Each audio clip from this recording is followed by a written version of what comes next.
Betty et Barney, Hill, l'enlèvement extraterrestre qui a changé l'histoire de l'ufologie.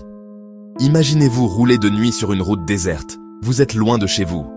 Soudain, une étrange lumière apparaît dans le ciel. Elle semble vous suivre, vous vous arrêtez, vous observez, et quelques heures plus tard, vous reprenez votre route. Mais quelque chose ne va pas. Vous avez perdu la mémoire d'une partie de votre trajet. Vous êtes incapable d'expliquer ce qui s'est passé. C'est exactement ce que Betty et Barney Hill affirmeront avoir vécu dans la nuit du 19 au 20 septembre 1961. Leur histoire deviendra l'une des affaires d'enlèvement extraterrestre les plus célèbres de l'histoire. Bienvenue sur UFO TV 51. Aujourd'hui, nous allons revenir sur l'affaire Betty et Barney Hill, une histoire qui mélange observation d'un phénomène aérien, mystérieux temps manquant, souvenirs sous hypnose et hypothèse d'une rencontre avec des êtres non humains.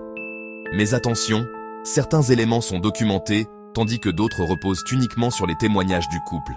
Alors, que s'est-il réellement passé cette nuit-là? Nous sommes en septembre 1961.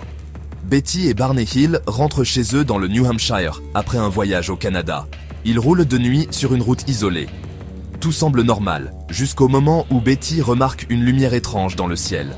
Au départ, elle pense observer une étoile ou un avion. Mais rapidement, elle constate quelque chose d'étrange.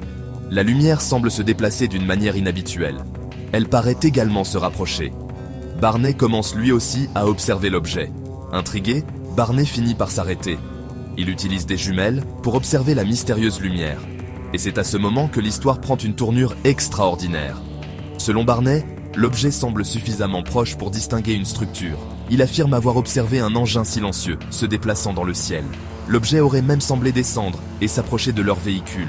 Barney aurait alors ressenti une forte inquiétude. Il remonte rapidement dans la voiture. Le couple reprend la route. Mais quelques minutes plus tard, ils auraient entendu un étrange signal sonore. Puis, plus rien.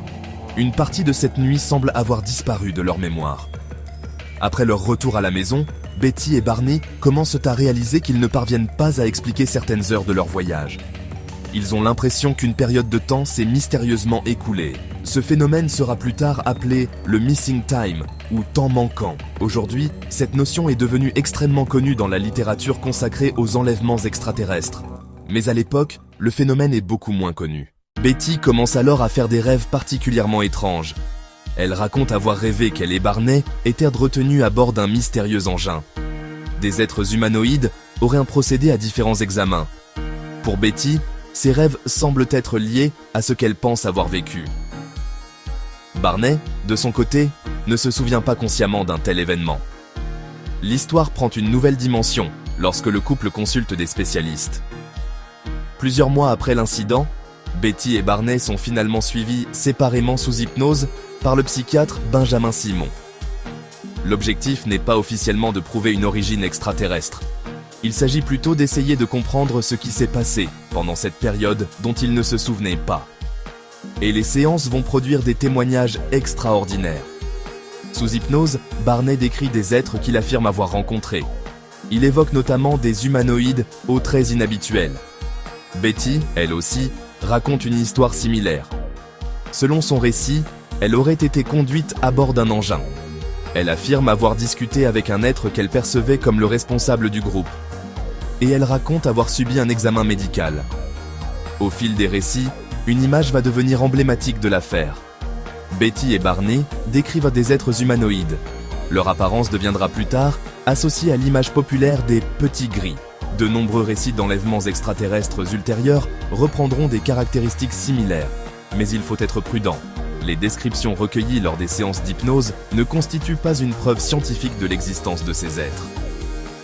L'hypnose peut favoriser la reconstruction de souvenirs et rendre difficile la distinction entre souvenirs réels, imagination, rêve et suggestion.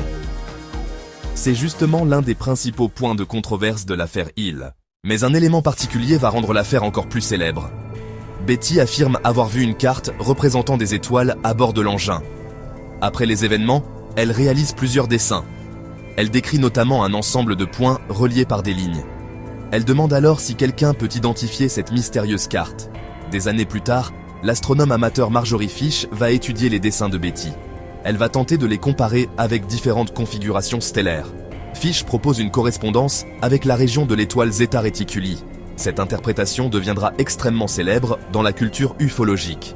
L'expression « incident » de Zeta Reticuli apparaît alors dans la littérature consacrée à l'affaire.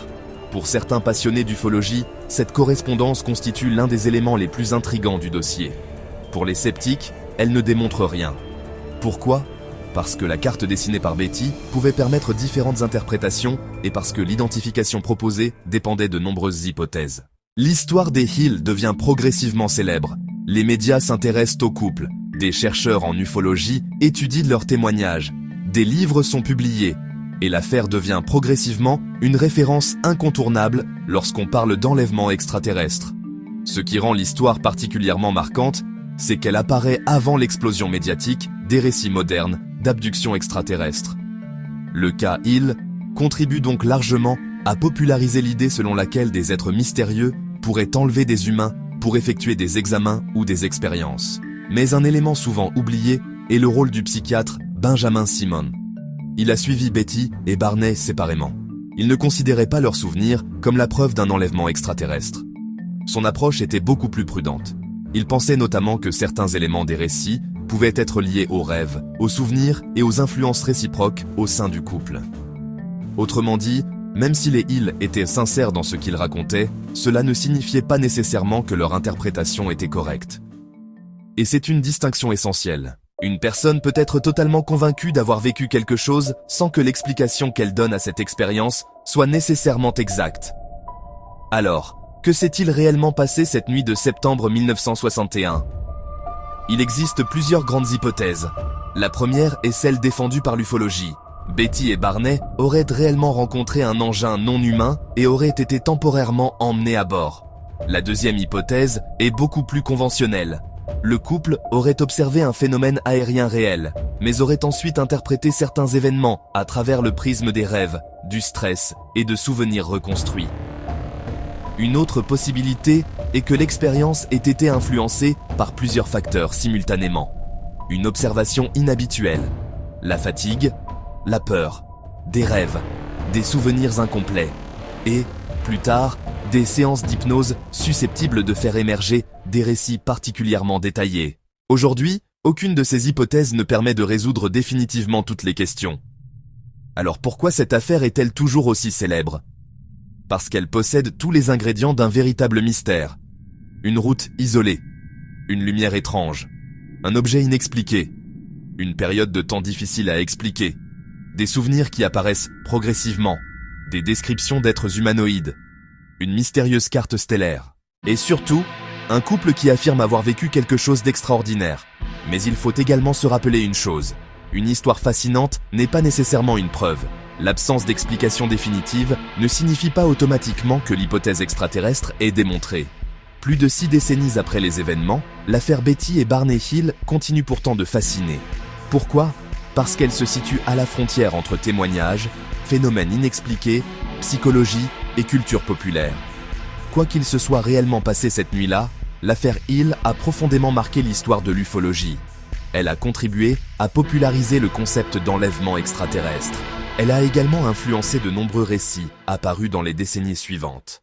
Et aujourd'hui encore, lorsqu'on parle de temps manquant, d'examens médicaux extraterrestres ou de petits êtres aux grands yeux, le nom de Betty et Barney Hill revient presque systématiquement. Alors, Betty et Barney Hill ont-ils réellement été enlevés par des extraterrestres ?